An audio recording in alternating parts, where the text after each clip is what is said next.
It's time for the shop report with Barbershop Jay.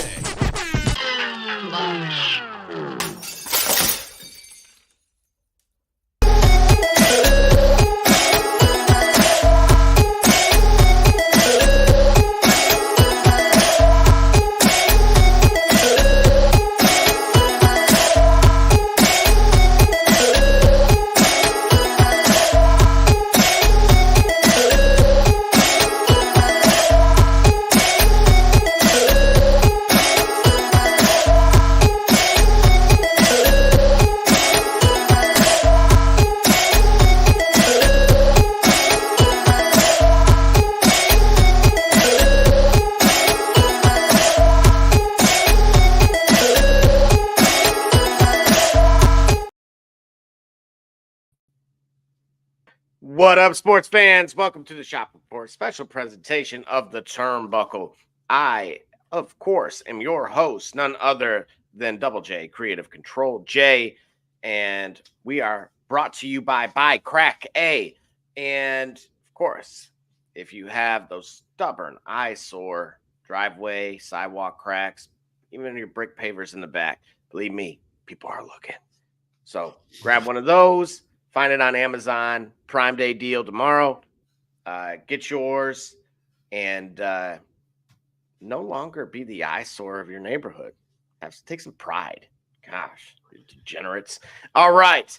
And now, speaking of degenerates, my guy to my right, your left, none other than D. Gully from the CO Lumbus. Yes, sir. Yes, sir. What is going on, wrestling fans? What is going on? I hope you guys had a great weekend. I certainly did. Was able to celebrate with my mom for her birthday on Saturday, which is why you did not see me on the shop report on Saturday. I had a preemptive engagement. All right, you only turn 1 year one time, and for my mom, it was her 68th. So I took great pleasure in having the family around together. We enjoyed that. So that's where I was. Sorry for the absence, but I'm glad to be back with you guys today. And let's get right to it, man. Let's get right to it still. So hit me. Tell me what you got. Absolutely. So getting right to it, of course, we had none other than Bad Blood. Yes. And as you see, we got a few of the marquee matches here, which, of course, in no particular order is what's seen on your screen. But we'll start down here. Gully, CM Punk defeats Drew McIntyre in Hell in a Cell. Yeah. So what did I? Yeah, we were commenting, or I was commenting with you on when I was watching the show, and I said how my opinion of both guys, my respect factor for both of them. I said that Drew regained and CM Punk retained my respect. That was a great match. That was a great use of the cell. Great match. Great storytelling. A lot of things made sense. And that's what I like. There was logic to it. There was a lot of things that made sense. I could have seen that match.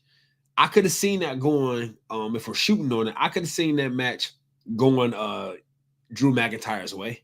It would have made sense for him to get that victory. But as the heel, I guess in terms of the overall story arc and the story they want to tell, CM Punk had to get the win. But I'm not annoyed or frustrated with Drew like I was in the earlier in this year, probably in or around WrestleMania, seemingly annoyed with the turn that he was taking, him going from face to heel, really simply by losing, by CM Punk inserting himself into the equation. So all that being said, I like the match. He got some great moves off. They had some great spots, and like I said, things made sense. and I like both of them out of this coming out of it. So it's interesting to see what direction they go, considering Michael Cole had teased during the match that this is the trilogy, this is the end of whatever, this is the end of their rivalry, end of their feud, or if he's shooting on the end of their program. But I don't know, things can change in a day or so. Mr. Perfect, Rick Rude taught us that, what a difference a day makes, right? Absolutely, sure did. And moving on to our next match, of course, was Rhea Ripley being victorious. However, of course, by disqualification. Yeah. Wait a minute. What did I think about that one? See, that one it wasn't the worst match of the night. Now, remember, for clarification, Dominic, of course, Mysterio was in the cage, and he had that where he, of course, kind of fell out of it, was tangled in there. That's right. Mm-hmm. That is right. And oh, that's right. Now, yeah, we got some help. We got a return. That's right. Yeah. Oh, that's it right there. Hold on, sorry. Thought we had some breaking news here with WWE Raw, but it was close. It was close. But we're gonna see what happens here. Yeah, we got a return there. As far as the match goes, what did you think? I guess I shouldn't have been surprised. Okay. That it would, like, we kind of talked over the last few weeks about what the most likely outcome would have been, right? We've kind of had maybe not so much mixed feelings on who we would have preferred as champion, right? Some of the complaints that I've heard have been more about during kind of this saga, if you will, that Liv hasn't really been entertaining many other opponents. Yep. And Rhea, of course, really was more of the active champion. Yes. But I feel like that is typically what we see, even, of course, on the men's side. So it's more of a universal complaint. Right. But again, with Dominic getting out of the shark cage. Yep. And getting kind of suspended in midair. Yeah. I think it's at least worth giving him the credit where credit's due to be able to pull something like that off. Yeah. As far as the match itself, again, with why Raquel Rodriguez. Yeah. The only portion I didn't really care for was I don't know if I would call this a botch or not. Is when she forces the DQ. Yep. If you recall, she tried to throw Liv over Rhea for the pinfall. Yes.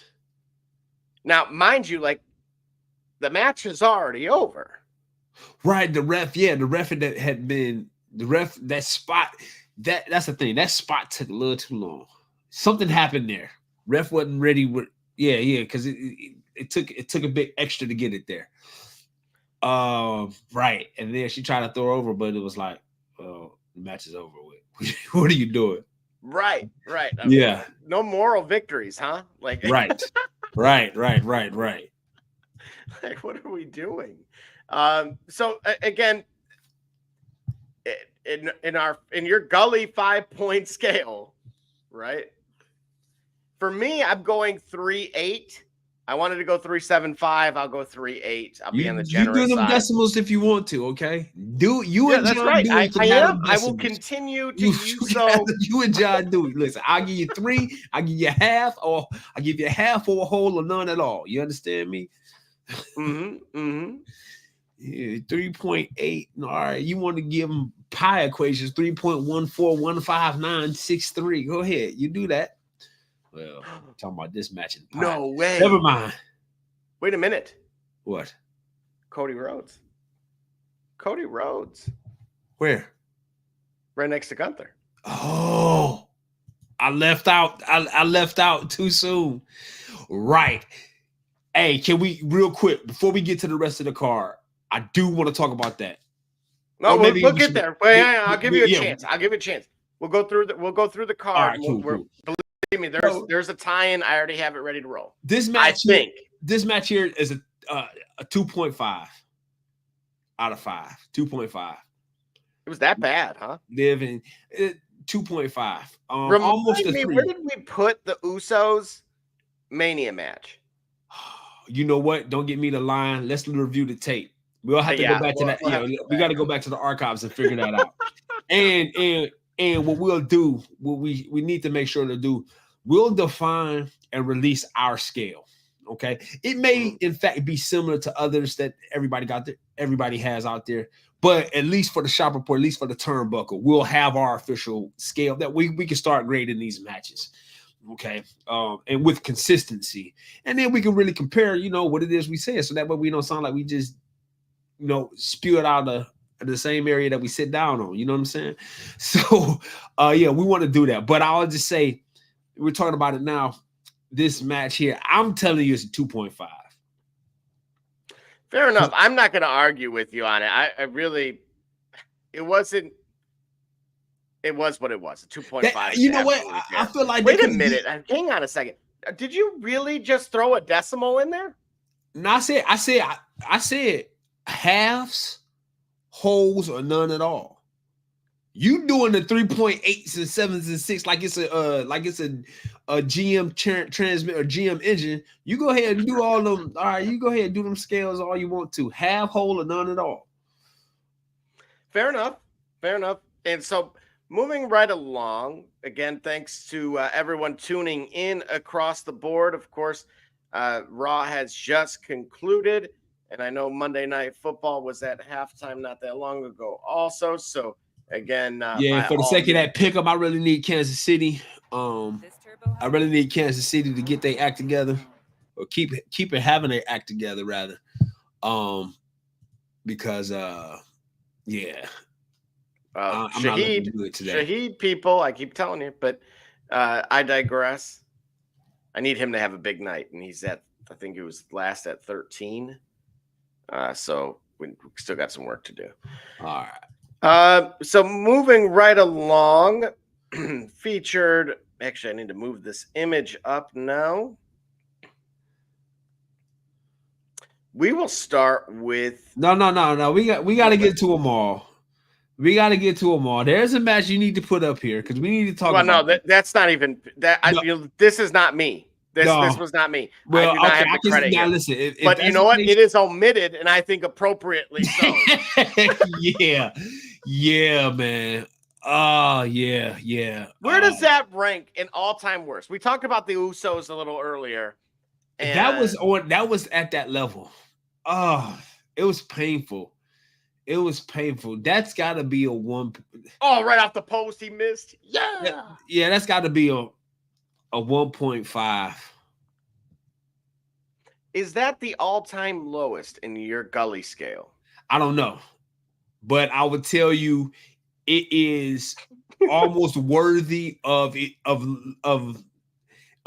level in its own rank, meaning, that's the area we're talking about, right? 1.5, that's the Bad Blood Nia Bailey match. You get what I'm saying? You give the realms a name that might name that realm of a match of two characters that I like, but it was what so we're doing this now with those two, huh? What you mean? We're just gonna insert the omitted, which is Nia Jax defeating Bailey. Yeah, it had an interesting pop though. What do you mean? The Tiffy time? No. The pop, like when Nia got the pin, she actually got a pop from the fans. Maybe they're just glad it was over. I don't know, but she actually did. And that actually is why I say it's a 1.5. Because for me in the matches, I have to say this. I think one of the criteria is I like to remain objective in the sense like, hey, yo, what did the crowd think of what was happening? Especially if we're talking about matches that I'm watching on television that are playing out live for somewhere else. So if I'm not engaged, all right, it's just me. But is it simply because I wasn't there or I don't care? For the people that are in the building who the superstars have the primary objective of entertaining, they get that out of them. And for whatever reason, Nia got a pop when she got that pin. And I have to say that's the 0.5 for me. Really, that's why I got a 0.5, because I didn't expect that, and I don't know why she got that.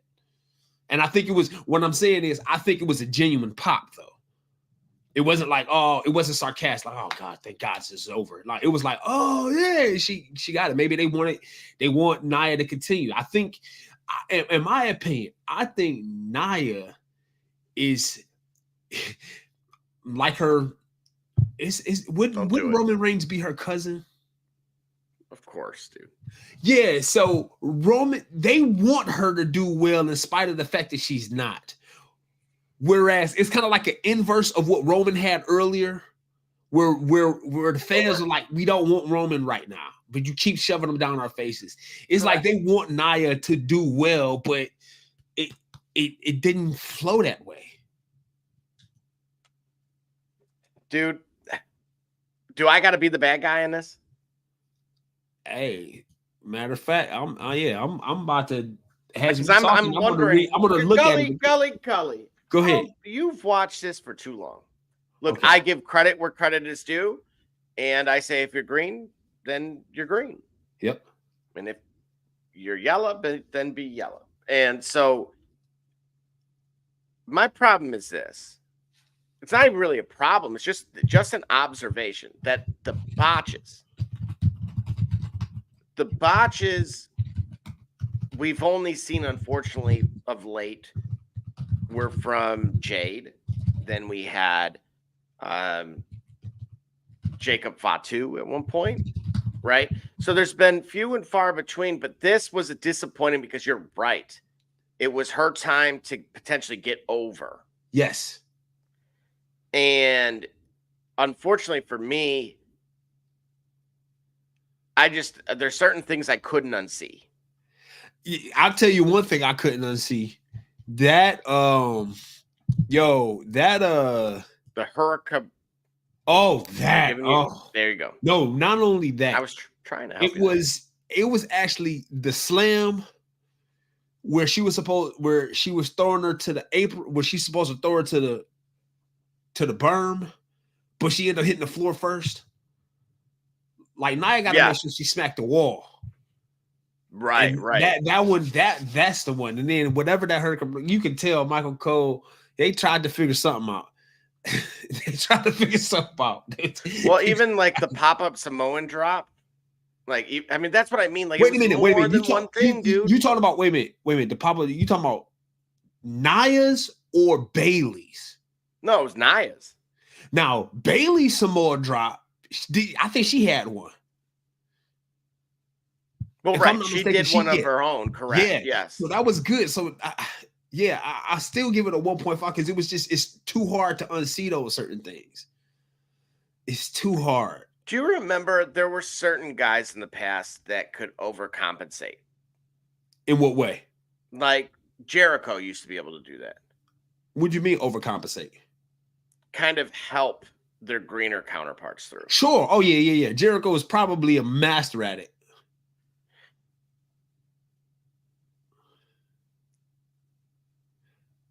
Does this change your perspective at all on Bayley?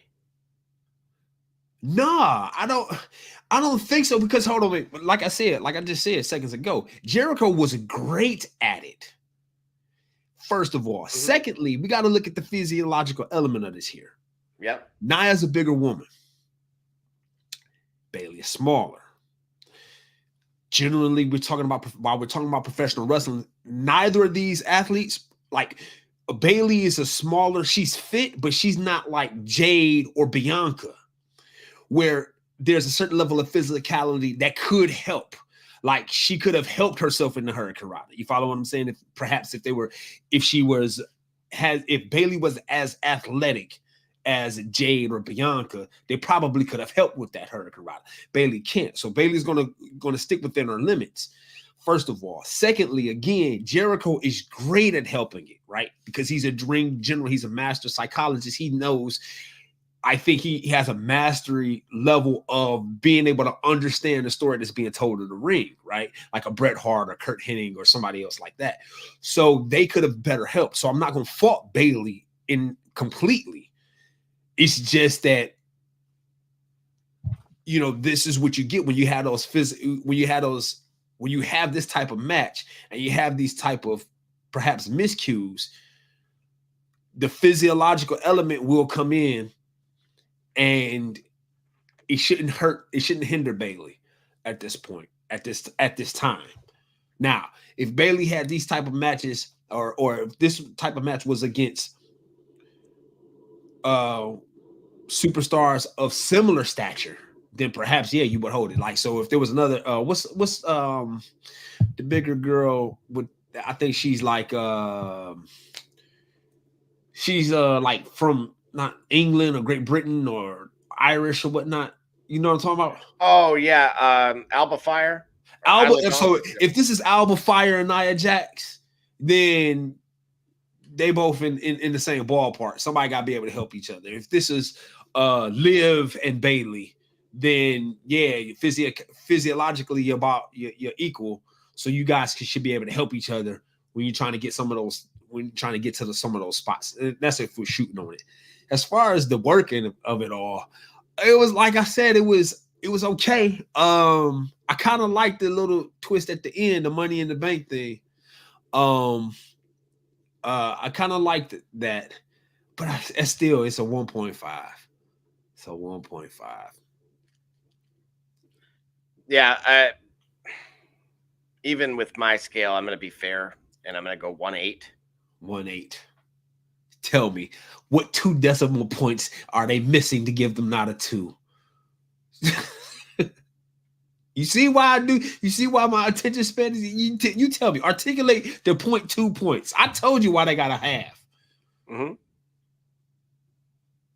Why did they? Why are they 2 points shy?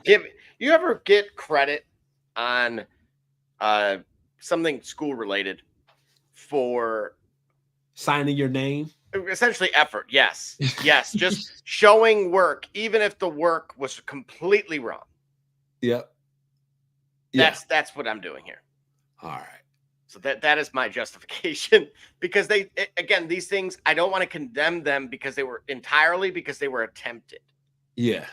They may have not been polished, but I don't want to minimize it so much that in the future it prevents it from ever being attempted again. And I feel like, again, in fairness to the women's division, and it of course has came an enormously long way in a matter of simply 2 decades. Yeah. These types of blemishes are just that. Yeah, that Samoa drop off the top was pretty nice, though. I mean, it was pretty affirmative. Agreed. And so any final thoughts from you on that omitted match? We've said enough. Fair enough. Let's go on to the next one. All right, so going on to the next one, again, we're breaking down Bad Blood first before we get into tonight's Raw. Of course, we had Damian Priest and Finn Balor, and in which case, of course, Priest was victorious. Yeah. Now, remember, we had a lot of people in attendance for this one. Did you like the fanfare? Did you like seeing X-Pac and Arn Anderson and DDP, Booker T, yeah, Metro Boomin, Killer Mike, yeah, Grammy winner, Lil Baby, Quavo. Right. Jacqueline. That's right. That's Yeah. right. Oh, wait a minute. Wait, wasn't Jacqueline sitting next to Mickey James? What was it? Was Mickey James? Well, are we allowed to say her name? And Oh, we're not allowed to. I don't know. I know we can't with the lady that starts with an S and ends with an LE. Also, a model of Mercury cars from back in the early 2000s. Topaz? No, I said a model, like make and model. So Oh, make that Mercury, one. Yeah. Mercury Model did being- have yeah. The Ford Taurus Mercury. Yeah, okay. Yes. That's why I There you said go. There you Topaz. go. Mercury You're did not, have- dude. I'm telling you right now, you're not allowed to say her name. Well, you know what? After I don't know watching who that that's documentary, huh? Yeah, it's from the documentary, isn't it? I don't know. Well, you know what Vince did? Vince brought it up in the documentary. But it's to me that's interesting, and I don't want nobody. I don't want Right. I don't want those problems. I don't want a 270 pounder from Minnesota coming Nope. to see me, man. I'm I'm good on that. I'm gonna just stay away from him. I'm gonna keep my opinions to myself Absolutely about it. okay. Because I end up in those regular wrestling circles, the NCAA ones. Yeah, and that's bro. all I need is to be on the wrong side of that. Yeah, I'm good. I mean, I'm not afraid of nobody, but you just know what type of problems you're gonna have to contend with if you did. Like, all right, cool. I'm good. I'm gonna just move right on, on along. You're gonna give it the college try. Yeah. Right. yeah. Which college try? You talk about Kent State versus Ohio State? That type of, yes. Or you talk about Vanderbilt versus Purdue Alabama versus about anybody today. So yeah, we'll skip that. Yeah, for sure. Speaking of omitted, but nah, this Finn Balor, Damian Priest. I was more excited for Finn Balor. I'll tell you what, I'm more curious about. I'm more perplexed about Damian Priest than I was about Gunther. I know he's got those kicks. I feel like Damian Priest would be better served if he was a bully in the ring. Can I ask you? So we've seen this with Mecca Priest.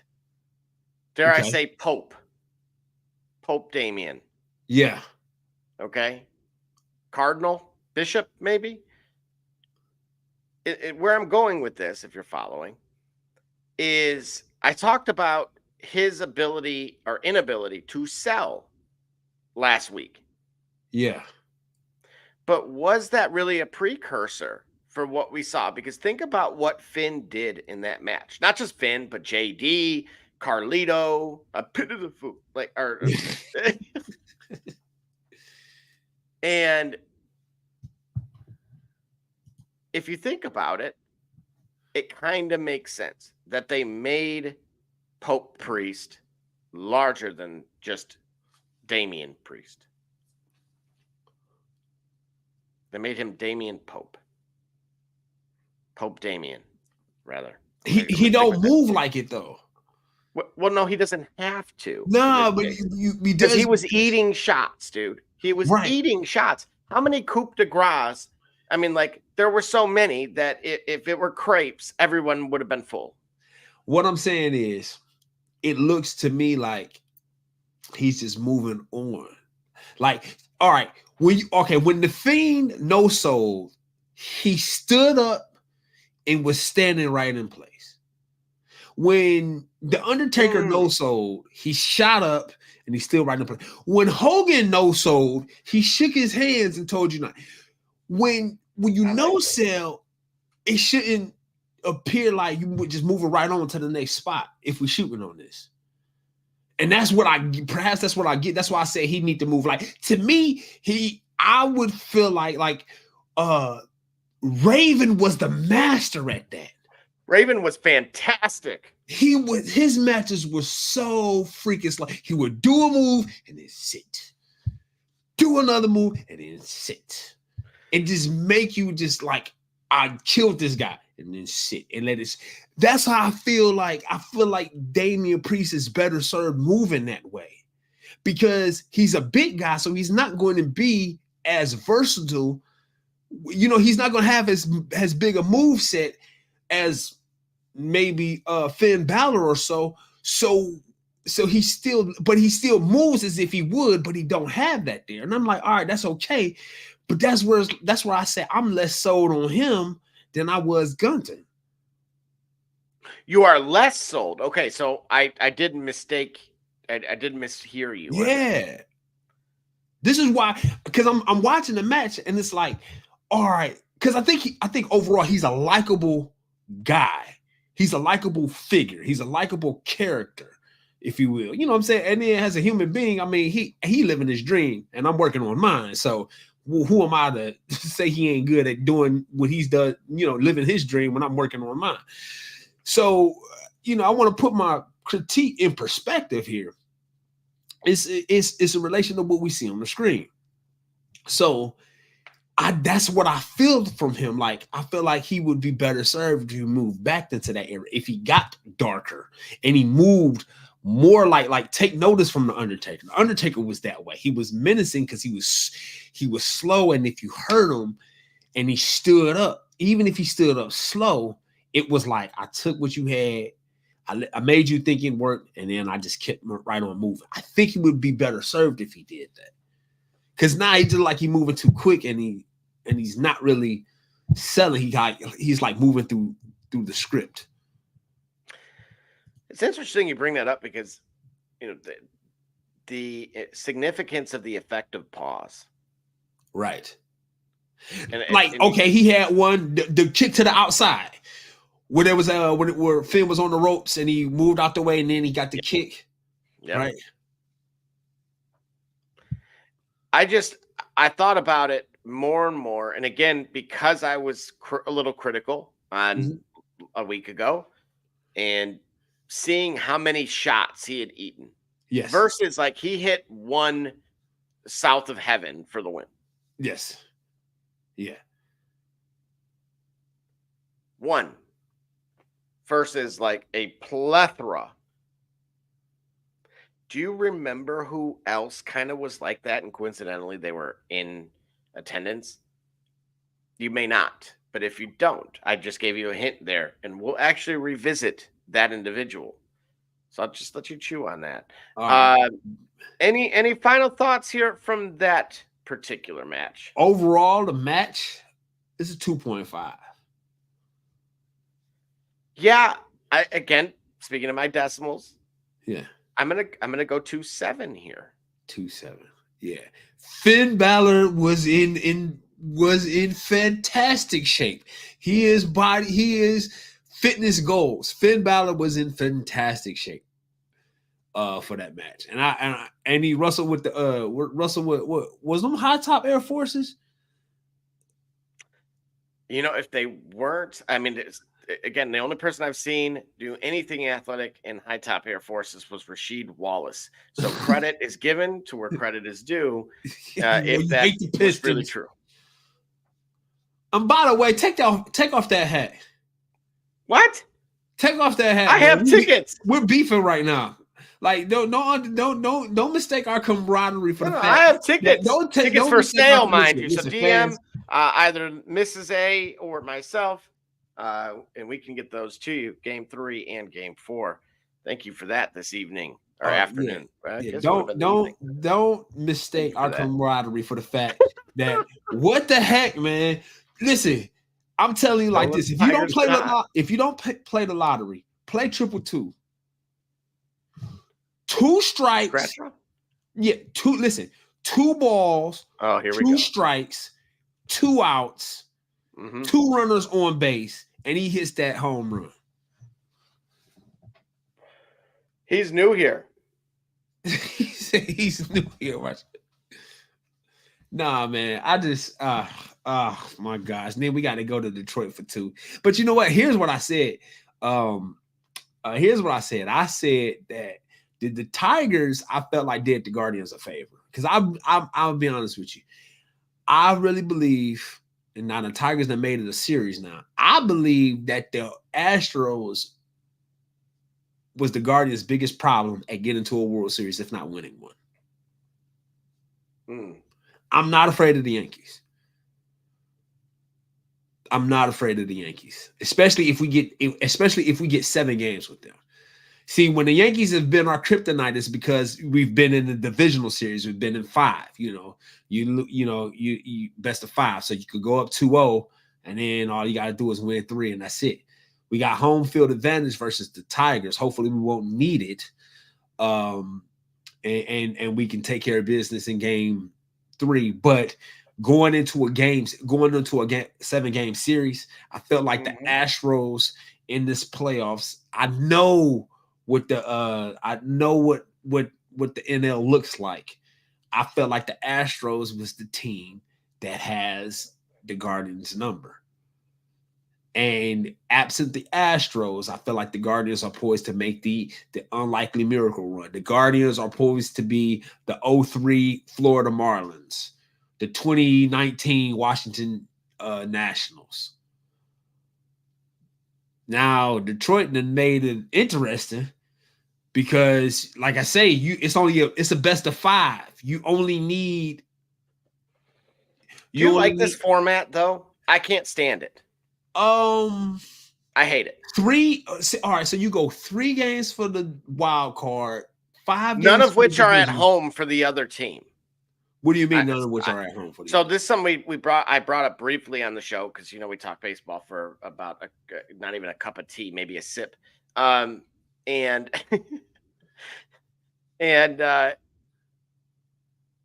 the first series, that wild card series, is, like you pointed out, 3 games, but all 3 games are for the lower, the better overall seed. I think that's BS. Wait a minute. You saying the top seed in the wild card gets all the games? That's right. That's correct. What collective of bargaining agreement allowed? What? I was completely blown away. So we've been obviously critical of the WNBA and their format and how quick those series felt. I know Barbershop Jay kind of brought that up. He was like, I went to the bathroom, came out, and we were in the next round. Yeah, well, now wait. Now, in the WNBA's playoff format, the lower seed does get a game. They get the series clincher. They'll get the 3rd game. Yeah, correct. Yeah, they'll at least get the 3rd if they can force a tiebreaker. If they can force an elimination game, if you will, then they'll at least get that. Now, I think that'll be worth it. To me, I completely agree that I didn't see any value of why all 3 at home. I mean, look, you might as well have never let 2 of those teams in at that point.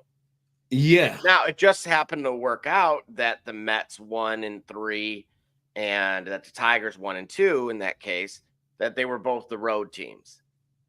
Gotcha. Kansas City went and did the same thing.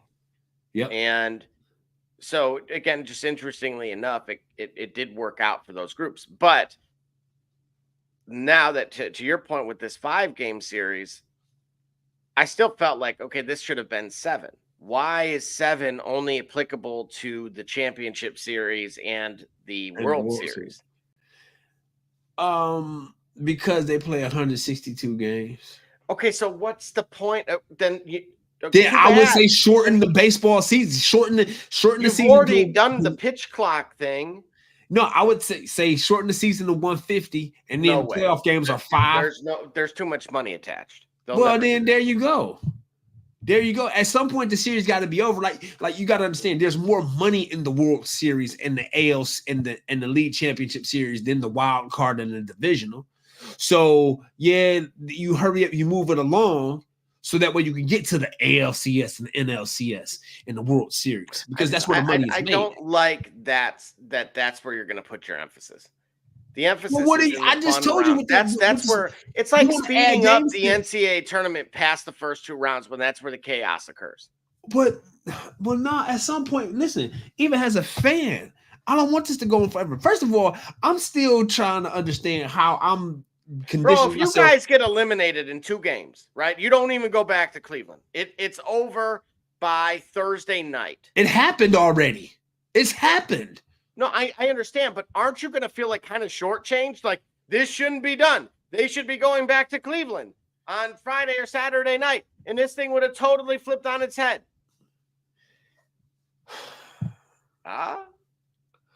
Well, yeah, in a 5-game series, right? You said in a 5-game series. I'm saying, well, if it were 7, right? If it was but 7. In this current format, you're right. In this current format, look, Tigers walk it off, right? They were better in 1 inning out of the 9. Yep. Okay. Even though it did hit the ground when they gave Quan the out. But I digress. Right. If the Tigers go on to win Wednesday and Thursday, Cleveland is, I mean, you're telling me before we even get back together by Saturday, the season's over? You sat on the couch for a week, right? Why Detroit had to play and Houston had to play. Yep. So you as a fan, right, had to wait it out a week. Yay, we popped bottles. And now your season comes to a close when if it were a 7-game series, they absolutely would have been going back. Guaranteed. It doesn't matter. I see what you're saying. Really? Okay. I see what you're saying. No, I see 5 games. All right, so five because of partial. I remember when the first one in the NBA playoffs was 5 games. 5 games is enough. Then you go to your 7s. You keep your 7s for the championship series and the World Series. I get that. I don't mind the 5-game. I think the 3 games is a little bit. I think the 3 games are a little bit a little too short. Yeah, a little too short because if you don't have the right rotation, you're done. The idea that perhaps that if you wanted to make them all 7s, you do shorten the play in, if you will, and you do have a 1-game playoff like they did, sometime in recent memory. And so you'll have 5 for the wild card, and then 7 for the divisional, 7 for the league championship, 7, 5, 7, 7, 7. But you got to win. I mean, it's stating the obvious, but 5 games is long enough for you to be able to figure your stride out. Yeah, I mean that's a valid point. Considering you're starting in October, like. Okay, I'm old enough to remember that it was called October. Mr. October. It wasn't Mr. October because he was winning the league championship then. He was Mr. October because the World Series was played then. I'm old enough to remember that football was over with at the end of January. The Pro Bowl might have been February 5th. And so I'm still having to get used to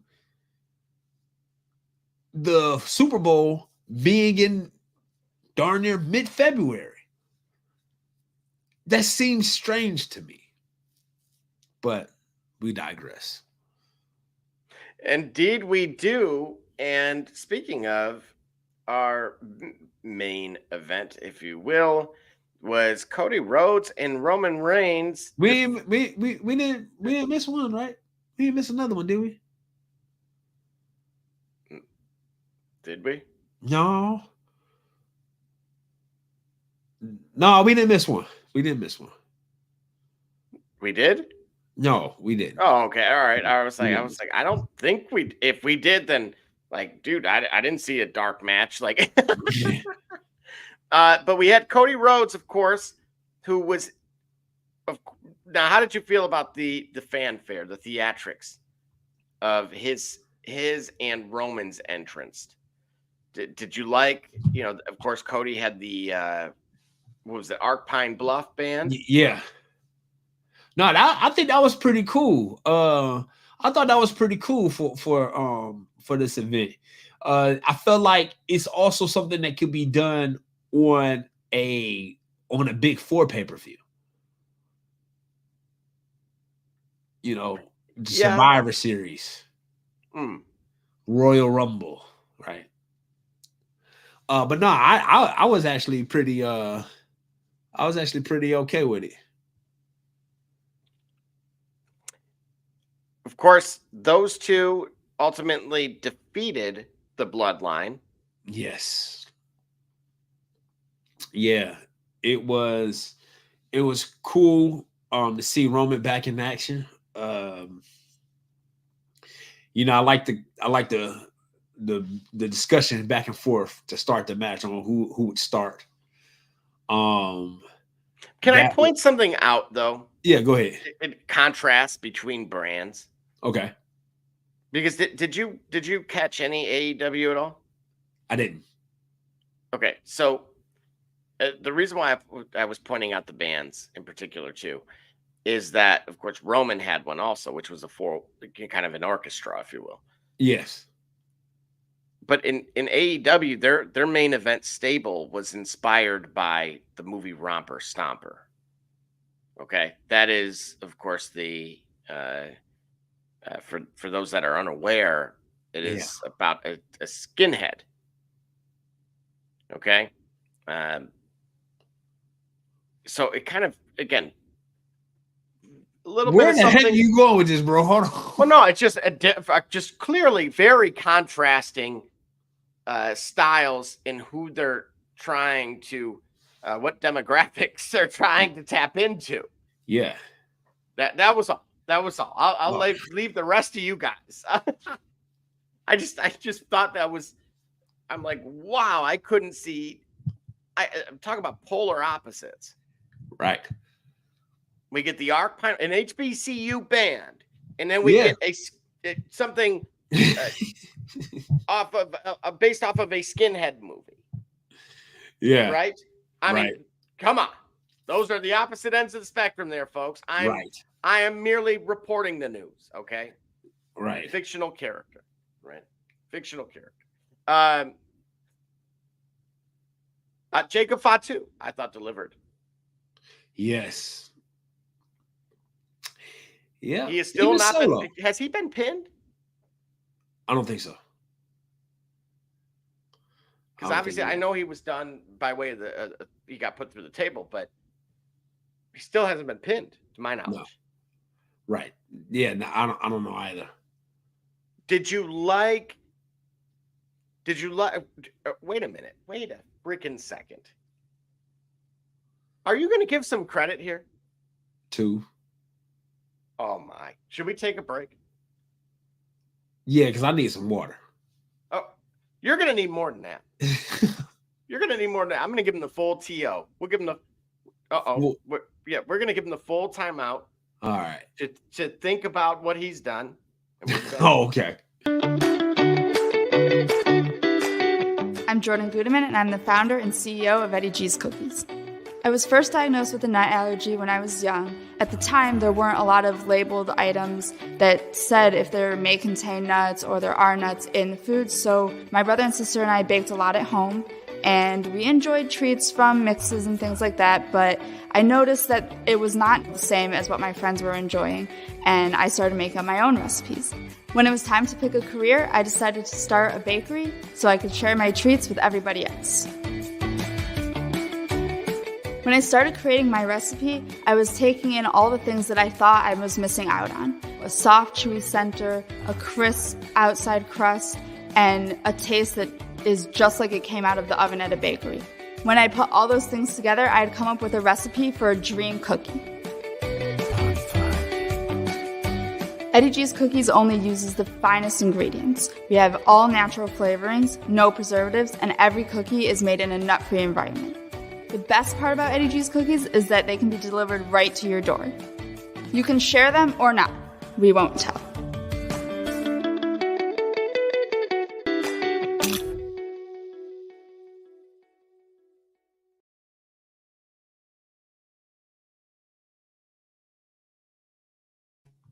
All right, just like that, we are back.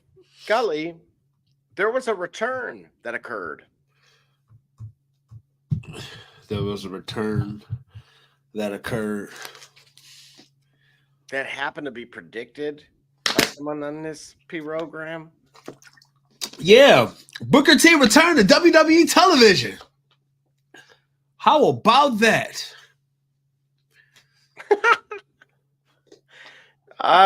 While that is true, that was not quite the return we were referring to, or at least I was referring to, and it wasn't Jimmy Uso either. Which was pretty cool for him for us to see. That's right. But it was none other than your favorite, The Rock. The Rock, the final boss. He returned, said nothing, and left. That's he returned, right. Threw up some signs and left. You're absolutely right. He threw up the 1, 2, 3. And something that I thought was interesting was that, well, one of the individuals I didn't mention was in attendance was X-Pac, otherwise known as the 1, 2, 3 kid. Okay.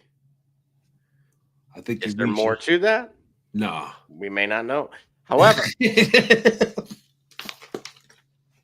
I, once upon a time on this show, check the tape, suggested that Solo was merely the mouthpiece for, you guessed it, the puppet master, the final boss. Yeah. So now it does. Go ahead. And to your point, he didn't say anything. But Solo did. He said it's all part of the plan. Take it away.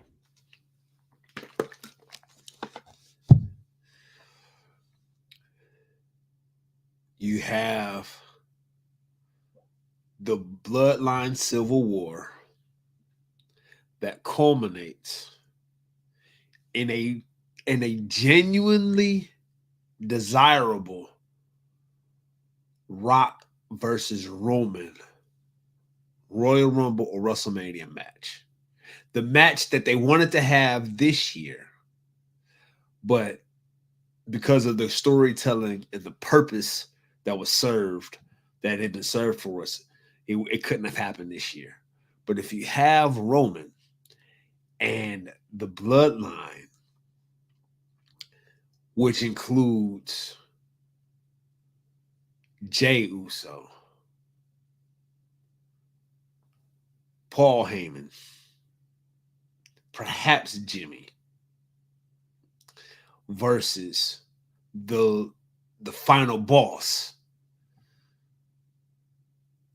with the rest of the Samoan dynasty. You have your Survivor Series match. You get Rock and Roman in the ring against each other to give you a taste of what it would be. And then you teased it again a few months later because we're already in October. Heck, we already, next week we'll be in mid-October, so we're already close to November anyway. You tease them into the ring, have a tag match somewhere around Royal Rumble. You put them in a Rumble, have them at one point be in the ring against each other, only to be interrupted by the Royal Rumble. So you keep teasing and hitting and missing them. It finally culminates Rock versus Roman, Icon versus Icon. 22 years or 23 years from the last Icon versus Icon match at WrestleMania, night 1 or night 2, because it could sell out the house. And then you'll have exactly what you're looking for. And The Rock will have another moment to substantiate his great wrestling legacy, whether he wins or not.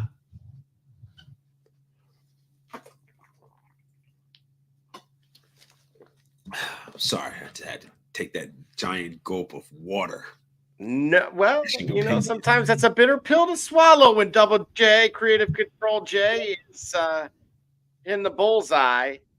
And I would say on my scale, just, again, this was long overdue. Yep.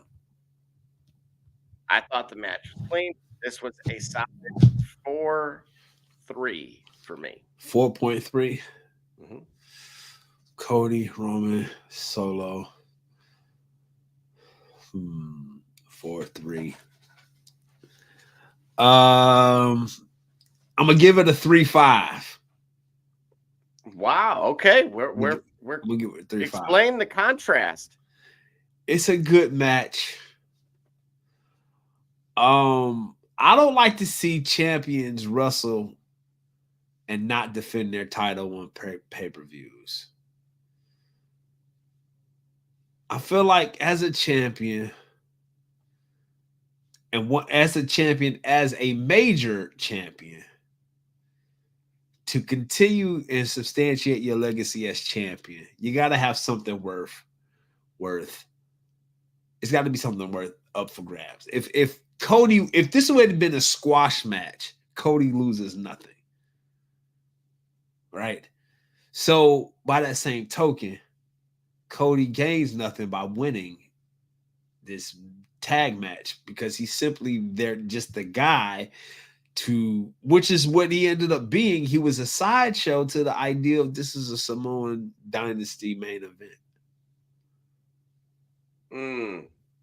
I am so glad that you said it that way because I have been waiting to show this to you. All right. Here we go. Let's find it.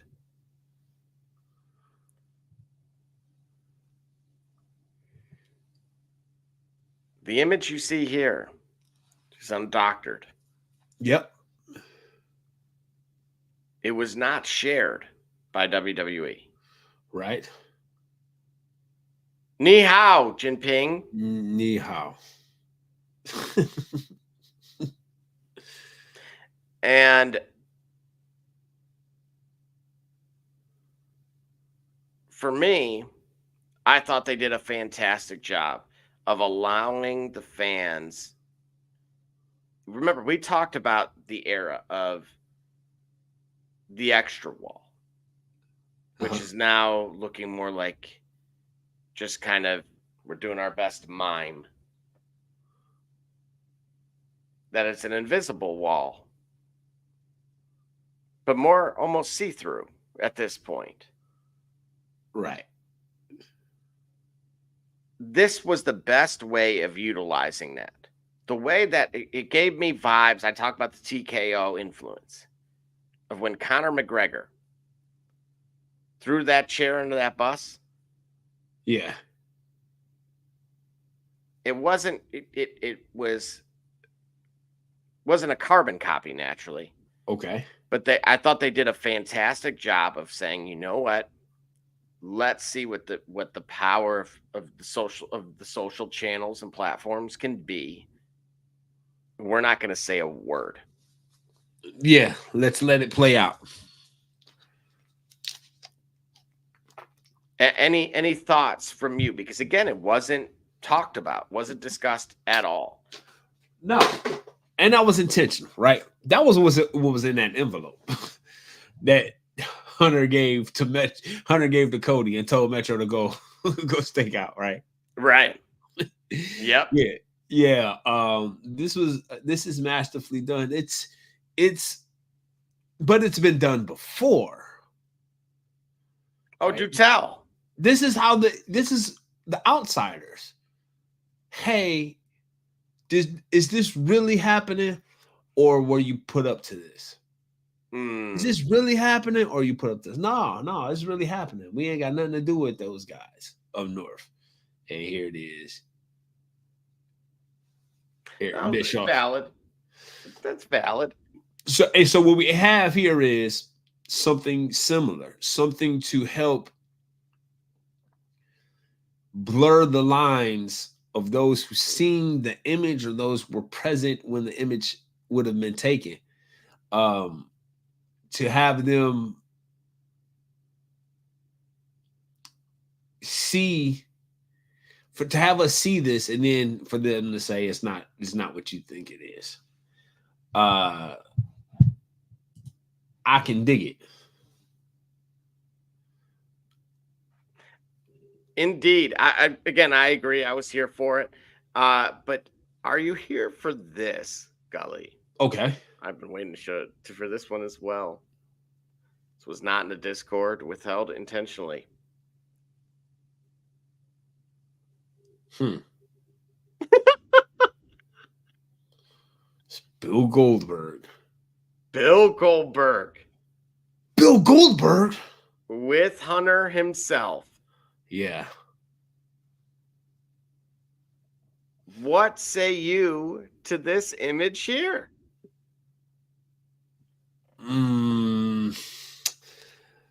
Crown Jewel. He's been teasing one more fight. You think a crown jewel?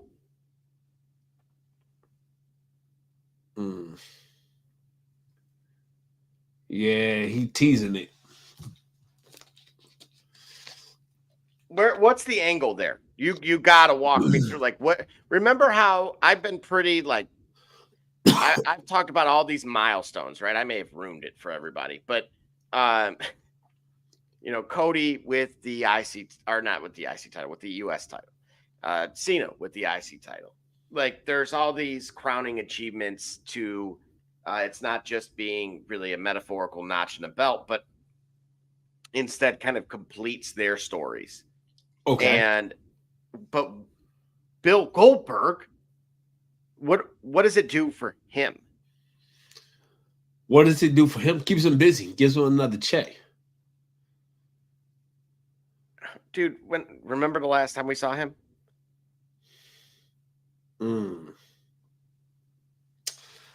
Nah, man. I remember that last match.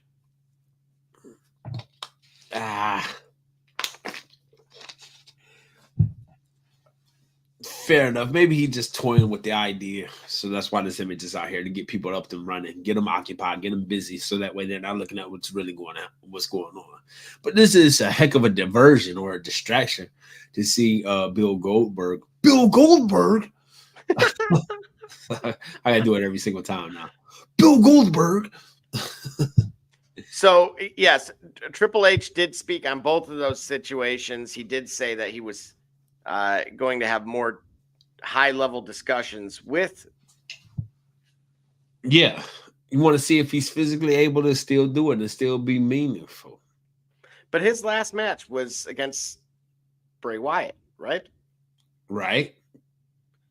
So that's why I'm asking. I'm like, who could you bring him back against? Who could you bring him back? Oh, man. Now I'm asking you to dig here. And I gave you no preparation for this. I didn't think this was going to happen. Look, dude, it was like 2 months ago, right? 2-3 months ago. I threw out the idea. You're like, never happened. Never going to happen. Never going. I was talking about him going to AEW.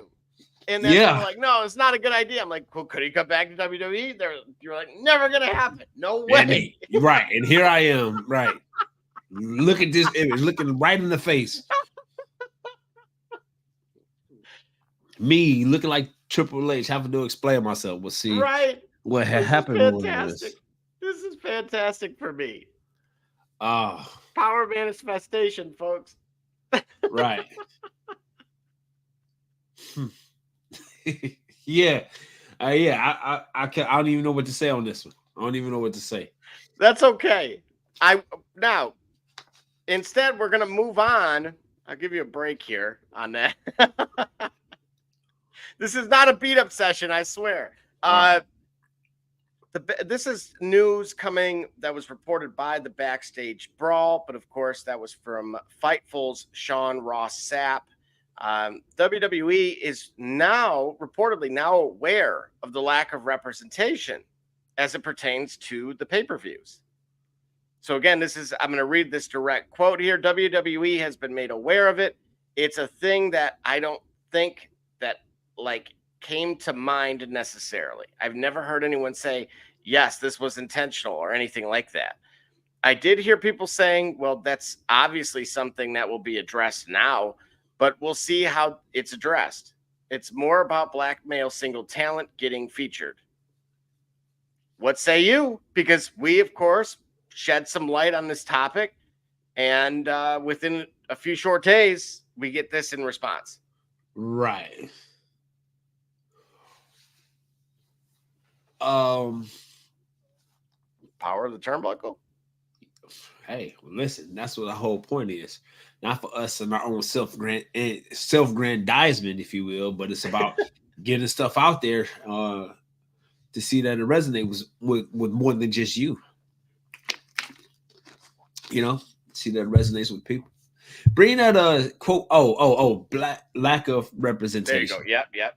All right. So the lack of representation on the pay-per-view is in direct correlation to lack of representation in nature, right? Lack of representation outside of the trappings of success and the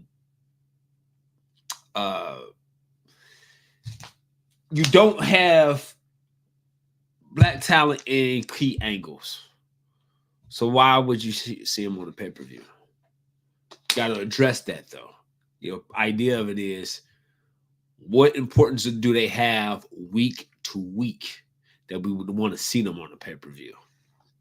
And do we have that in the current era? No, we don't.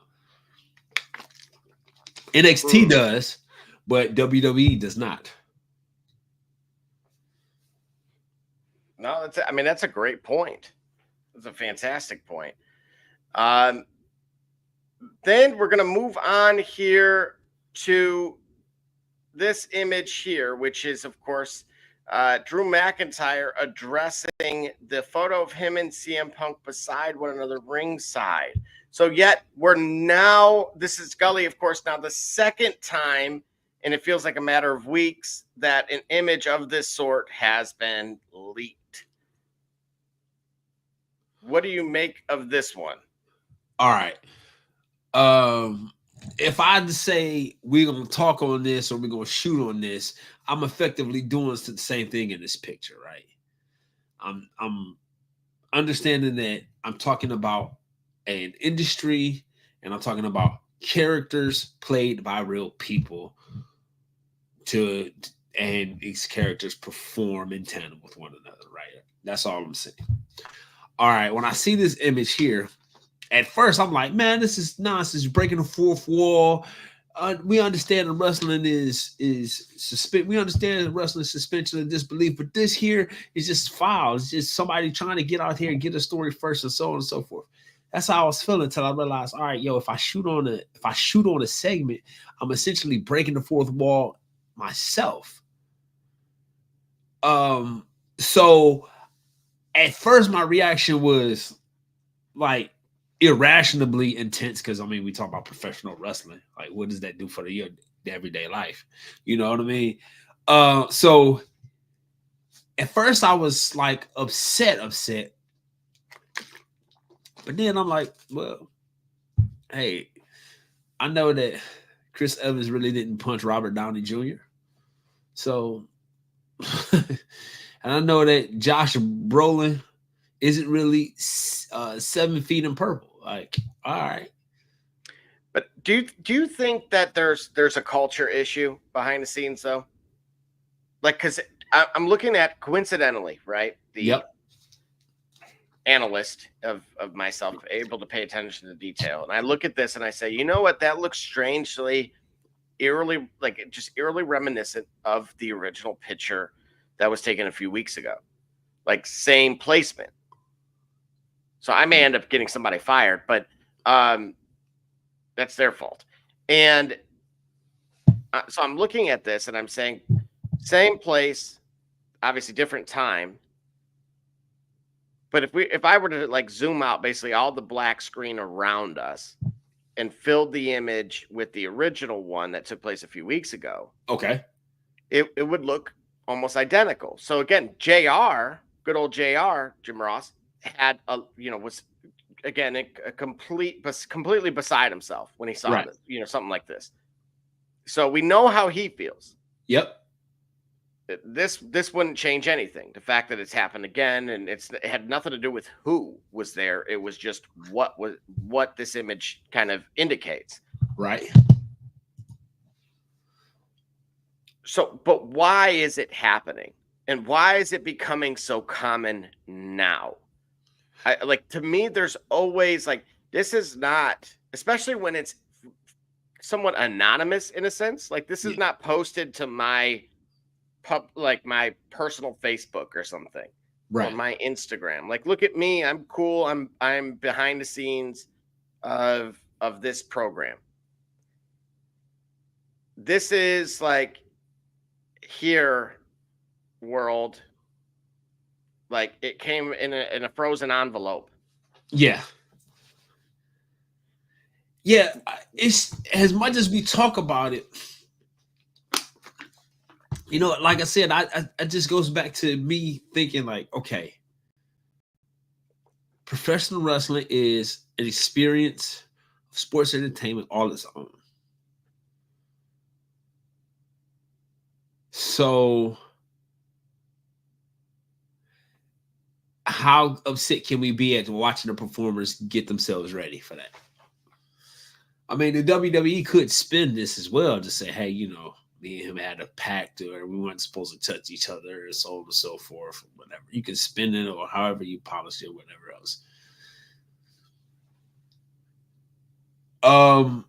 It's just hard and jarring to see performers are supposed to hate each other actually working together. It's it requires an extra level of belief or disbelief in order for this to make sense. Somebody just wanted to be first with a story to whomever newspaper. That's all. That's why I'm trying to find the like the angle in all of this. Like, what is the point? Like, did those, are you and I really shocked by this image? No, we're annoyed. Like, Right. I'm annoyed because I feel like that's I guess that's part of the problem. I'm annoyed because I feel like that was the only purpose for letting this image go. You know, there was nothing redeeming about it. Like, there was nothing of value other than shock value to show you that these guys ain't who you say they are.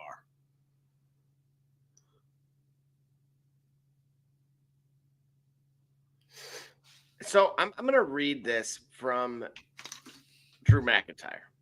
Okay. So Because he addressed it, of, right? Yeah, this is off of the chat with Fox News. Okay.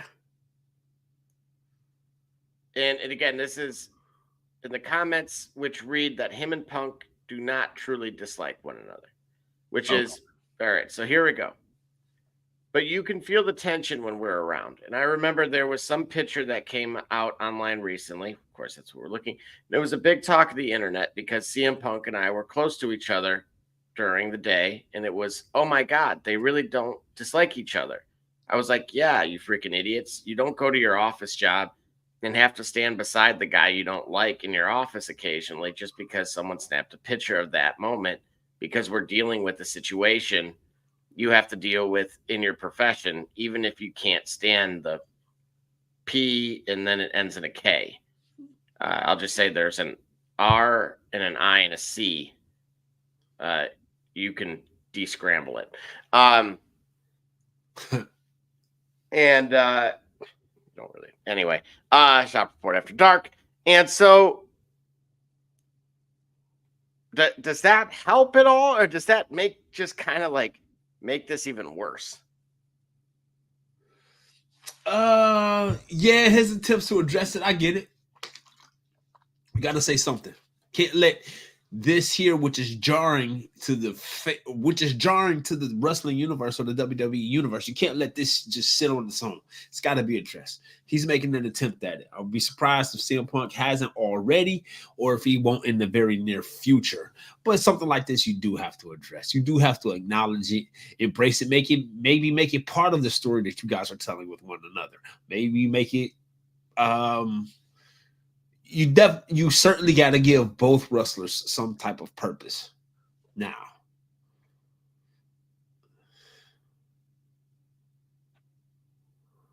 Yeah, I don't know, dude. I feel like there's something more to it. I've never seen this volume of images get released that quickly. And I just don't really see the purpose. Like, no, the rush to be first. You break the story, you get the viewership, you get the accolades, and then you can go and try to do it again. Then you spin this off into a career. Like, this is TMZ really going to pay for that image? Why wouldn't they? They got TMZ Sports. Is that really breaking news worthy? CM Punk is standing next to Drew McIntyre. Like, let's be honest. The little bracelet, going in his kilt, yeah, was closer than they are. All right. And he put it in Punk's mouth. I mean, that's worse, in my opinion. I think there is someone that needs to find a new line of work. I think there is a culture issue. I don't see any reason that internally it would be leaked. Like, there's no angle creatively. Instead, I think there's someone that is trying to potentially sabotage from within. Don't ask me why. Again, are they getting a separate check from TK? No.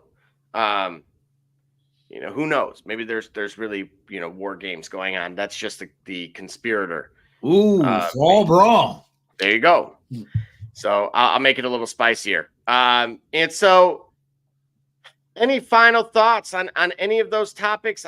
Before I dive into something that is slightly off topic about AEW. Well, overall, a good pay-per-view. Actually one of their better ones in 2024. But I should imagine that the best ones are going to come later, because that's what you practice for or whatnot. I think it was moments outside of what wrestling is and what wrestling does. They sort of take away from it, but wrestling is still potent enough that you still want to continue to watch the stories that are being told. And Bad Blood was a case of those. Yeah, completely agree. Again, we're going to take our next break. We're going to dive into these two quick AEW topics, quick points, and then we're going to go through tonight's Raw, and then we'll conclude with Name That Superstar. So we'll see you back shortly. All right. Cleaning the cracks on your pavement surfaces can take hours and be torturous on your body. Until now. Bicracky Weed Removal Tool was designed specifically to clean pavement cracks in a fraction of the time, all while standing up. Bicracky's patented design incorporates a two-sided steel blade and is encased by a durable fiberglass shell. Simply use the large end to clean big gaps, then rotate and use the small tip for narrow gaps. Made in the USA, Bicracky eliminates weeds to the root and is environmentally friendly. Bicracky. Save your back while you clean your crack.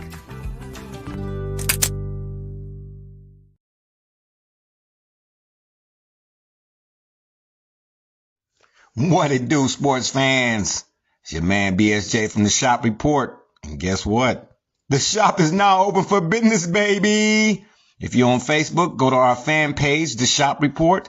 Click on more and then shop to view all products. Or if you're on Instagram, click on the shop tab to see all our products.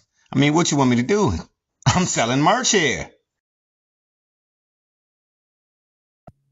All right, that's right. And we are back and better than ever. And so just a few quick points in regards to the AEW space and the current state of affairs within all things AEW. And currently, that is these two quick quotes. Yep. Warner Brothers Discovery reportedly owns a percentage of AEW. So again, this is now a quote. This is Wrestling Observer Radio, which is, I've heard from many different people for a while that they, WBD, which is again Warner Brothers Discovery. Remember, this is the same group that owns TNT. Okay. And we remember how that deal with the NBA went down, right? So just keep that in mind. That they have a percentage. I don't think that it's a giant percentage, but that is part of the deal. They do own a percent of the company, which has been a good thing for AEW because the reality is it encourages them to give them a good time slot. Yep. It encourages them to make the company profitable because they're going to share in the profits. Right. It's a good team. The deal works out. They do have less influence, even though they do have influence. Even though Tony has final influence, the fact is they can call him up and go, hey, we'd like to see this change. Do they do that? It happens. It absolutely happens. And sometimes he does what they say, and sometimes he fights and does what he wants. Okay, we've been down this road before, particularly with the Turner Group. Yep. Yes. That at what point became AOL Time Warner. Yep. And decided that, well, we've got a different group, okay?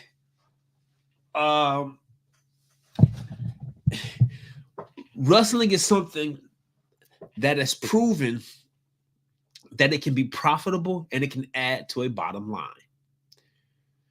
And they don't have to be knowledgeable in it in order for it to be successful. They just hire people that are. So Tony Khan will certainly hire McMahon if he needs to help develop and flourish the product, because with the ends that are coming on behind that are what the management level and the stockholders and all of those guys really care about. For me, I'm glad that it's a minority interest, because again, to their point, what was emphasized in that quote is that anytime you're a minority owner, your voice can be heard, and just like no different than you going to your local elected officials and getting your minute and a half or 2 minutes to say why you think raging parties should be allowed past 10. That they'll say thank you and move on to the next person. Which it's interesting that you, Gully, brought up McMahon, because matter of fact, none other than Mercedes Moné says the entire AEW roster is ready for Shane McMahon's arrival to the company. So this is, of course, Mercedes Moné via the Moné Mag. Seeing Shane's incredible heart and passion for the wrestling business makes me think he has a lot of unfinished business. It also makes me think that Shane is coming to AEW. I'm here for it, and our roster is too. D. Gully, what started as just a Tony with the deer in the headlights look that was merely right. Just Gully, the plot is it is thick. It is thickened. You watched that. I told you watched that documentary, and this is all but inevitable, right? This is the almost ideal. Nothing's perfect, but this is almost ideal. Like, oh, I get a chance to run a business, and my father's got to stay far enough away from it that I get a chance to run a business. I get a chance to run a wrestling bit. I get a chance to run this. Of course, he wanted it to be WWE because that's where the name is. Like I made a name for myself. We made a name for ourselves, creating this multi-billion-dollar cultural wave that is WWE. I want to do it there, but I can't. So now everything is aligning for Shane to be all elite and set himself apart and establish himself, actually to run a competitive program against his sister and brother-in-law. Yeah. This has got to happen. I think it would be. I would be very disappointed at this point if it didn't. What started as like a loose theoretical, certainly it's possible because they're They both have a pulse. Yeah. Now has quickly evolved, and I know there's details and contract language and percentages and dollars Right. being exchanged. So there's a lot of red tape, if you Yeah. will. Oh, yeah. And so it'll certainly be interesting because now, like you pointed out, that media partnership that exists. And Shane, of course, knows how to navigate his way through that. I would actually even argue that the cons, to an extent, have a good ability to circumvent kind of that system as well. Right. But what it doesn't allow it to occur is what actually occurred with WCW from a negative vantage point, What do you mean? because with WCW, when I watched, of course, for those that haven't seen Who Killed WCW, the reality it was actually these folks that are associated to AEW, in my opinion. Okay. Because they were manipulating money within their books to have the losses go, and this is per Eric Bischoff in that documentary, right? Okay. I'm not pulling this out of thin air. They were moving those losses to WCW. So it was putting them in the red. Right. Which was making it easier to make other things look good in their portfolio, but have the fall guy essentially be the one thing none of them wanted, which was WCW. But because they only have a minority interest to that quote we read earlier, right, which is it is now in their best interest to actually elevate it. So again, the opposite of what they did previously. So again, it just a very interesting but strategic set of partnerships that are there. Where it'll get even more interesting is, again, we see the avenue that TKO and those guys have gone with the streaming side of things. Look, there's still money in cable. Sure. And so to that point, it'll be really interesting to see what directions they go between the next 3 to 5 years. To me, I would never leave the traditional media formats, only because let the other guys go do the other thing. And then because it's kind of the unknown, go see how it works out. Right. Let's stay with the tried and true, because we actually are the growing brand. We have the most to gain just from following the existing pathway that we know works. So, and again, this story will continue to evolve.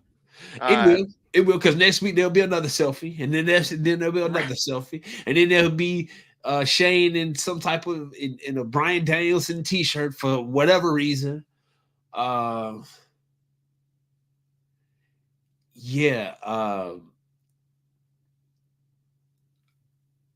wouldn't be. I know nobody would be surprised at this point if he does show up in AEW. Nobody would be surprised. Actually, we kind of, what's the over under on it? Over under that it happens before November 30th. You're gonna take the over, ain't you? That the deal's done by the end of this year? Yeah. Wow. Boy, that's a long 6 weeks, dude. Yeah. I probably would take the over. Yeah.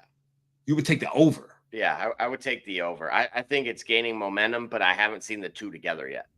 Again, since then. And I know it's behind the scenes, but now, like, have him with a picture like what we're seeing with Punk in Drew.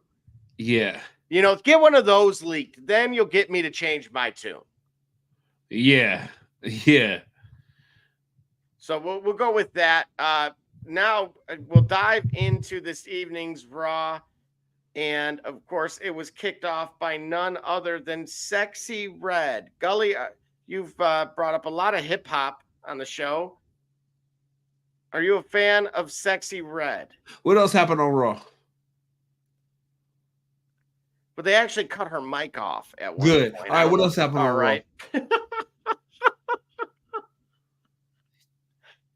Oh man. Well, what else happened on Raw was again we have a arguably the most unflattering picture of Rhea that I've seen.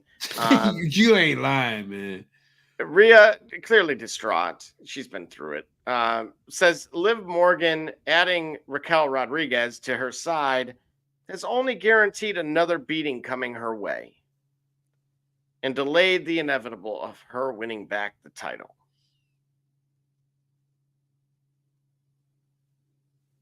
Crickets.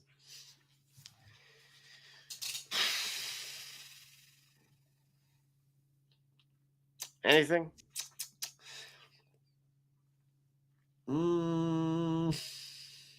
Well, the Terror Twins are no more. Potentially. You know who else is no more? Is The Miz and R-Truth. Matter of fact, they will actually be going against one another next week. Next week? That's right. All right. I'm here for it. I like to see R-Truth, as for as silly as he is, I like to see him when he actually gets inside the ring to see that he still has it. Right. So any chance that I can get for him to get some bona fide action, pause. Wrestling matches in, I'm here for it. I like to see it. Versus The Miz, a guy who I've had, come to respect given how long he's been at the business and elevating. I think I like that matchup next week. Watch he forget what type of match he in, go try to climb a ladder when he should get a pin or something like that. Terrible. However, I do want to point this out. That's why I went back to the image. Karrion Kross is there. Yeah. A new faction. Hear me out. He is now the Miz's puppet master, if you will.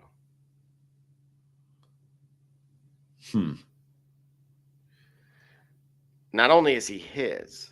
Yep. But I'm going with Xavier Woods as well. Yeah. It's all in the details. That's just my theoretical take. Moving right along, we'll have to stay tuned on that. Of course, that old-fashioned Donnybrook match took place, finally. Yeah. And, of course, as you see here, Sheamus beat Butch. All right.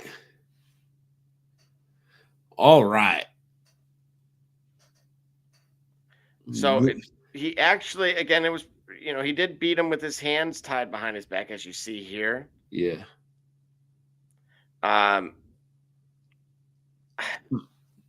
Poor Butch, dude. Why you say to a guy with his arms tied behind his back? Oh yeah, that part. Come on, bro. That's it. Veer Mahan could have had a better run. You in barbershop with LeBron James. What is this Veer Mahan? Every week. Veer Mahan could have stayed at home like he did. You know what? Speaking of the hip hop thing, do you remember once upon a time, Soulja Boy had said, all right, I'm on. So I think his friend was what was his buddy's name? He was like, he's definitely next. He's next. I felt like Jinder Mahal was supposed to do that for Veer Mahan.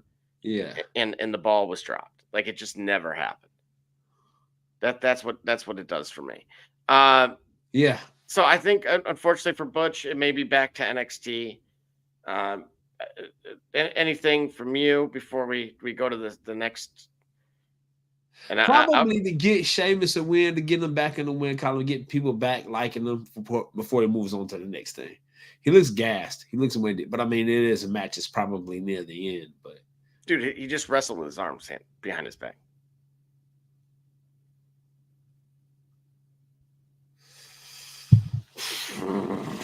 We had another vignette for the Vikings. The Vikings? Yeah, that's who I'm going with. Because, dude, I told you, Tony Khan is playing the long game with the other guys. Oh. So you think this is Viking? Wait a minute. Do you suggest this is Viking Raiders? Yeah.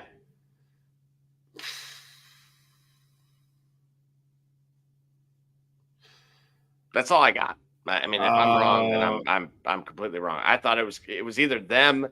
As of 3 weeks ago for me, it was them or the Ray and the other luchador. Yep. But again, I'm looking at it from the business side. It's like, hey, he extended his deal because of injury time. So I'm like, well, that's done, Right. Like, and so I think that's it. That's the only thing I can come up with. Anything from you? You see it differently? No. How it could be Wyatt 6, I don't even know. I would struggle with that even at this point, even though a lot of the messages are cryptic. I'm actually right along with you. This is Raider. We're going to be in Raider territory here sometime soon. Yeah, Raider Nation. Yeah.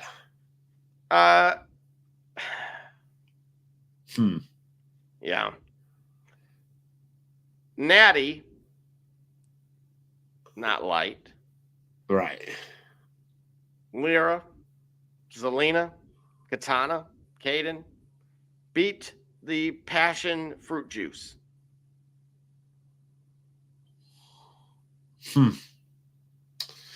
Passion fruit juice. Yep. Mm-hmm. All right. Yep. And this was my concern with what happens in a 2-hour show. We're in week 1 here, folks. This is week 1 of this. Your concern is what? Is just too much and not enough attention being built to it because you only got you got 2 hours. There's no way you're going to be able to build.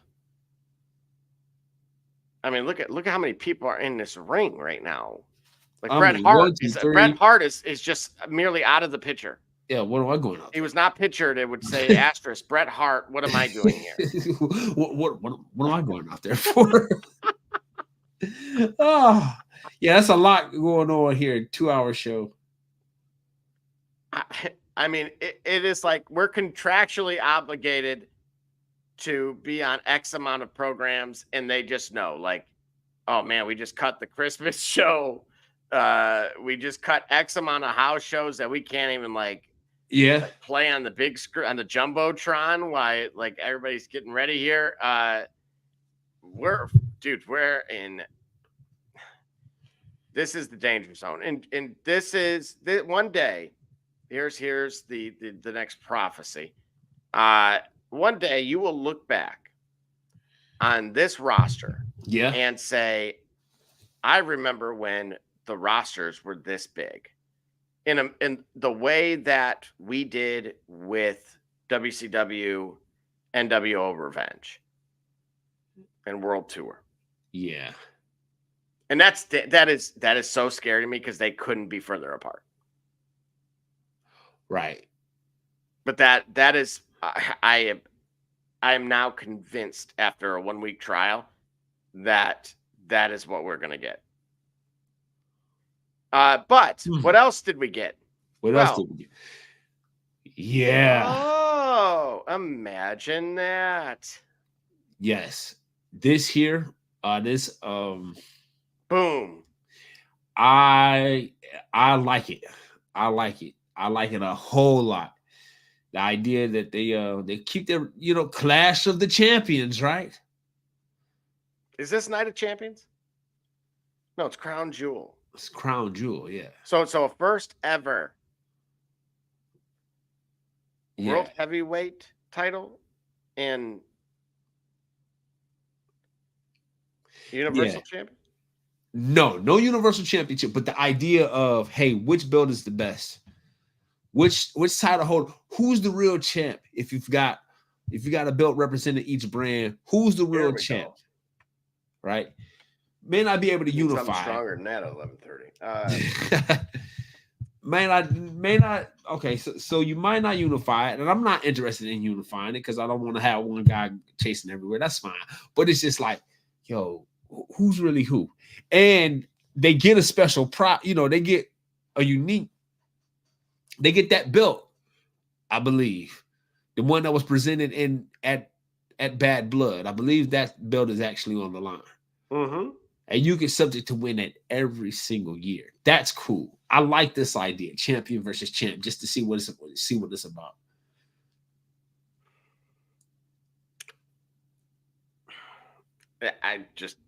You're taking a page out of Barbershop Jay's book with the flip flop. I'm beside myself. I can't believe it. No, now we got Nia versus Liv. Mm-hmm. We saw Nia versus Bailey. That's right. Boy. Hopefully they get time to work on this one. Is that Natty? It's like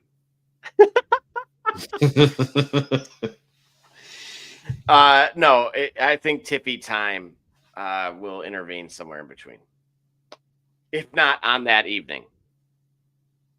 Yeah, but I wonder if she cashes in her Money in the Bank then. That's what I'm saying. Oh, I totally expect that. I see some combination of Tiffy Time and a very bitter and exhausted, clearly, Terror Twin. Oh, gosh.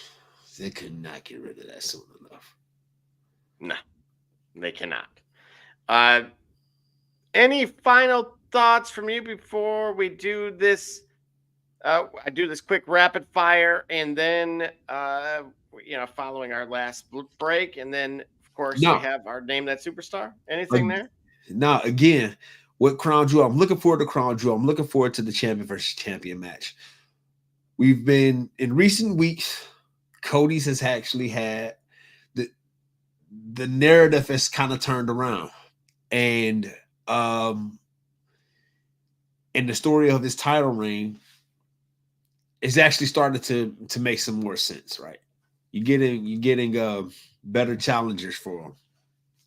You get a better story than the one that was started after Mania. So having him with the champion versus champion, give him a legit match, a legit competitor versus Gunther, and I'd like to see what that turns out to be.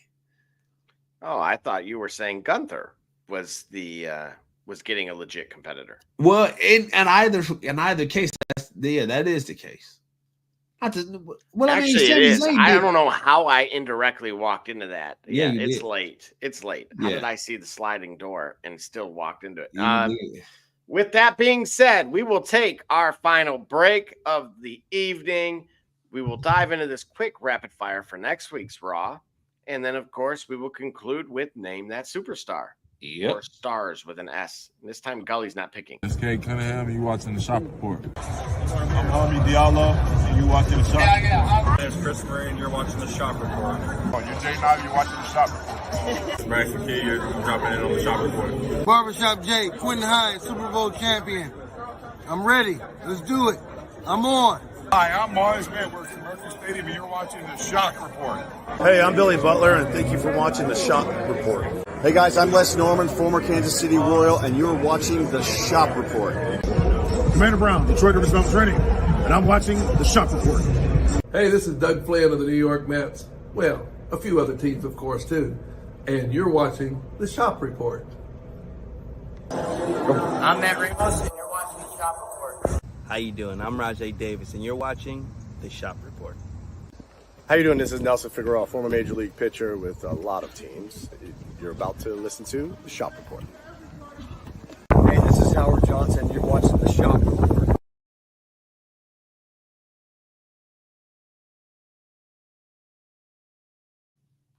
All right, and just like that, we are back and better than ever announced for next week's Raw. Here we go in our rapid fire segment. Let's go.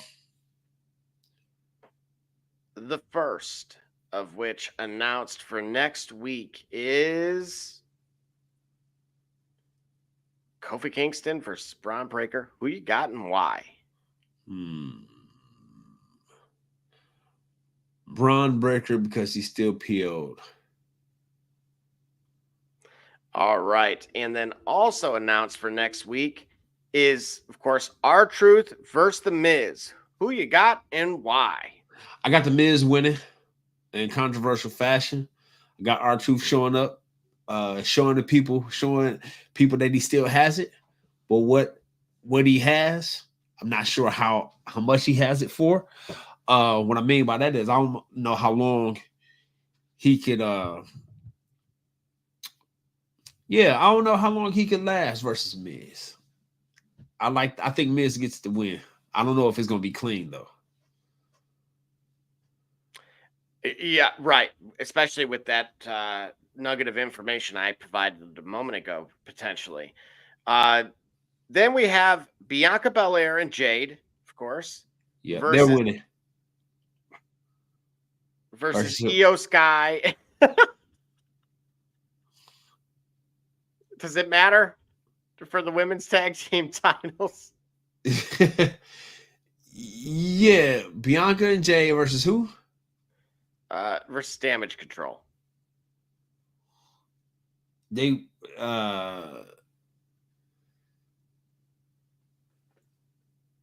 man, no, just go ahead and go for it, man. I think Bianca and Jay got it. Fair enough. Title retention. And just one more time, I do want to thank everybody that is watching live. Of course, we are on YouTube. We are on, of course, X, as you see here within WWE Raw. So we definitely appreciate that, as you guys see here on that screen there. And definitely don't hesitate to have your say. We are of the people, not above the people, as our host likes to say. Yes. All right, Gully. It's that time again. It is that time. I do believe I am a little concerned with this one. I actually think that I need to have a second one ready. Okay. The second one that I have, I've tried to do people. I will always give this caveat. Okay. That most of them are alive, or like all of them, I think up to this point have been alive.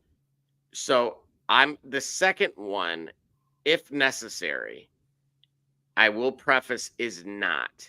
And all right. So I've intentionally tried to do this. Okay. All right. So if I were to give you any clue, as if you need it, well, show me the picture. I'm ready to play. I know, All but right. I always try to do this build up some suspense, especially for those playing in the audience, right? It's not just you playing Jeopardy here. Yeah, you got it. And this individual, I will say, is from the Ruthless Aggression era. Ruthless Aggression. All right. Ruthless Aggression. He was in attendance yesterday. You told me that. D. Gully, name that superstar. Ooh.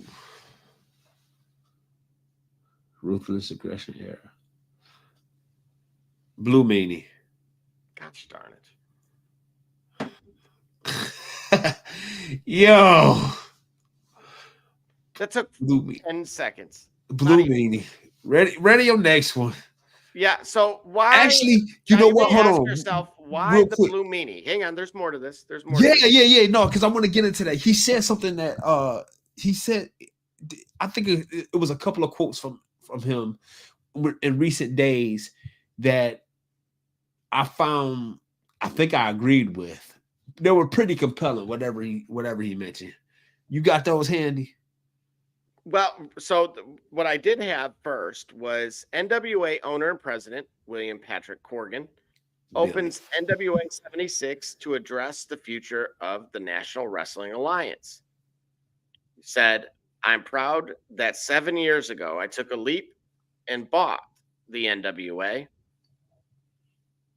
76 years of continuous wrestling history.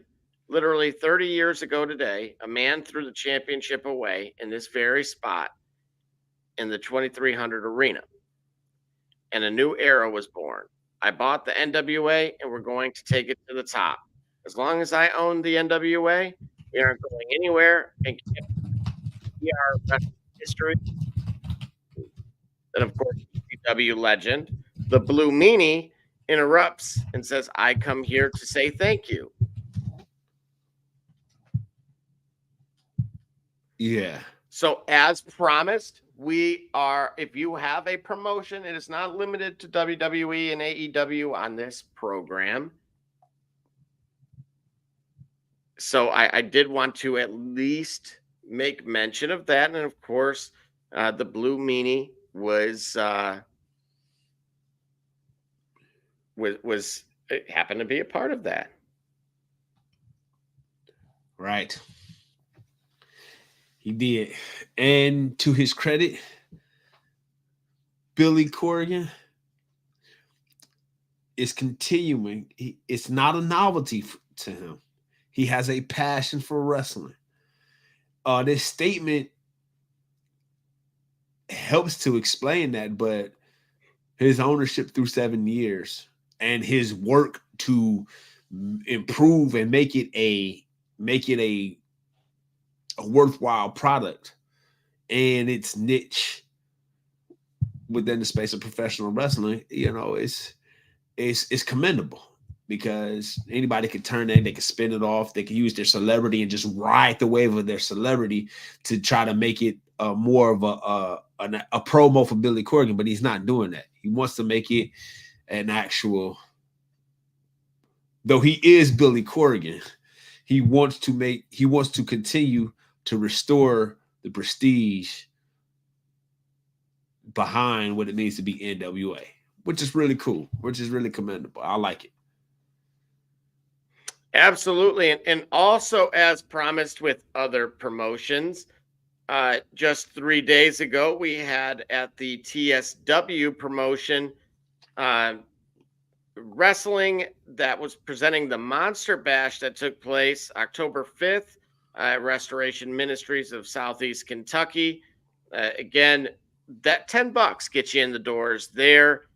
So again, follow your local promotions. I did want to show you, Gully, their championship belts on our program. Show it some love here. Yeah. And again, a little bit different. Before I throw out our final, name that superstar. Are you ready? I am ready. Also from the Ruthless Aggression era. Now, I can unfortunately mention that this individual is past tense, is a hashtag. Oh, from Ruthless Aggression, though. That's right. That's right. You tell me if you need a hint. Yeah, I'm going to need a hint. Okay, he shares a name.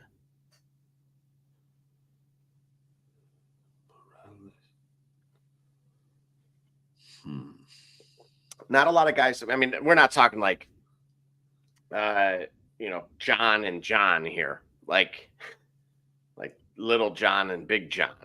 No, it's not as common as that. All right, well, Ruthless Aggression era. Ruthless Aggression era. Man, he looks either Native American or Hispanic. Yes, this individual was born in El Paso, Texas. And we're not talking about Jose Lothario. Nope.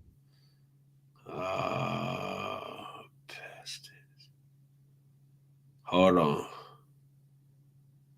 His last WWE SmackDown took place in 2004. Man, you got me today. Hold on. Give me a moment. I don't think I'm going to get it, but I got to guess. Ruthless Aggression.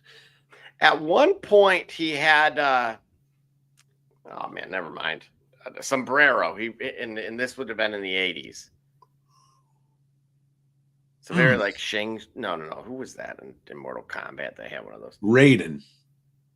Yeah, he kind of did, but there was somebody else too, and I can't. Now it's going to bother me. And you said Ruthless Aggression. See, that ain't Tito Santana, bro. You got to give me that one. Who is that? Really? Yeah. This is the father of Chavo Guerrero, otherwise known as Chavo Classic. Oh, Ruthless Aggression era, huh? Chavo Classic. Chavo Guerrero Sr. Yeah, I wouldn't have got that one. And so he was right there on the radar too. And naturally, during that era, of course, he would have shared the name for obvious reasons. Yeah. Wow. Oh, my bad, Mr. Chavo. I am so sorry. Well, again, once you heard the name, then it was very easy there. But definitely wanted to show him some love. Again, coincidentally, despite him passing away in 2016, he actually last wrestled the indie circuit in 2011. Wow. So again, when they say like he had been on the pro circuit since like the 70s. Wow. So, I mean, literally, this dude did it almost to the end. Yeah. So definitely worth showing a little bit of love there. And again, if you take a look at his resume, it's something all of us can aspire to do in our lifetimes, respectively. As always, send all hate mail to Attention Barbershop J. From my end, I have no final thoughts other than if you'd like to see your wrestling promotion or business promoted on this very show, then by all means, send that to the Shop Report 365 at gmail.com. Of course, all hate mail, Attention Barbershop J in caps. Por favor. Well, how about this too? If you have been in or around the industry and have insight that we don't, and want to tell us and give us a piece of your mind and tell us if we're on to something or if we don't know what we're talking about, please feel free to let us know. Because see, for me, I don't know about Creative Control J. Don't know, but I do know me. I don't mind getting my head cracked over the head. I don't mind, get cracked over the head with some new knowledge, right? That's how I can become smart. How did I become smart? From being stupid, but being willing to learn. You follow what I'm saying? So if you got something to school me, I'll be able to take notes. But in the meantime, just know I'm gonna come with it. Promise that. I'm gonna come with it. As far as the Bad Blood pay-per-view to finalize and capsulize, great overall pay-per-view. While being fairly long with only 5 matches, it was great overall pay-per-view with all the peaks and the valleys, but it's something that I come to expect, right? I look forward to the next one, and I look forward to the relevancy of those in the title matches. I look forward to also WWE addressing the concern that it's been so eloquently cited about the lack of diversity in the pay-per-views, despite the revenues and the makeup of their audience. So I think they're going to address that. Look forward to seeing them do that with meaningful placement of talent in the upper ranks within WWE. So we'll see what happens. Yeah, absolutely. And again, my conclusion for me is very simple. I'm very deeply concerned about the sustainability of a 2-hour show. We're going to dive into that because we have our own 2-hour show. This is a 2-hour podcast. So that's right. And we are right at 1:59, ladies and gentlemen. Thank goodness. We, of course, will return on Saturday. If you can't get enough of us, then please be on the lookout on all of our social channels. And, of course, if you really want to know what's going on, come to the shop. Walk-ins are always welcome. Holla.